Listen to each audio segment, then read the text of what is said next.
Welcome back to the channel. Don't forget to like, share, and subscribe my channel. Today we are explore how to combine tracking and kerning for professional typography in Photoshop. Now I open Photoshop and create a medium canvas for a headline design.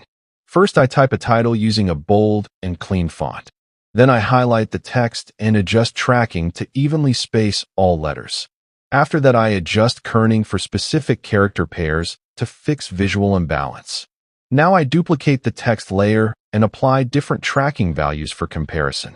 Next, I combine tracking adjustments with subtle layer styles like drop shadow or inner glow. Then I check alignment with guides to maintain visual symmetry. After this, I tweak tracking again to achieve optimal spacing and flow. Now I zoom out to review overall aesthetics and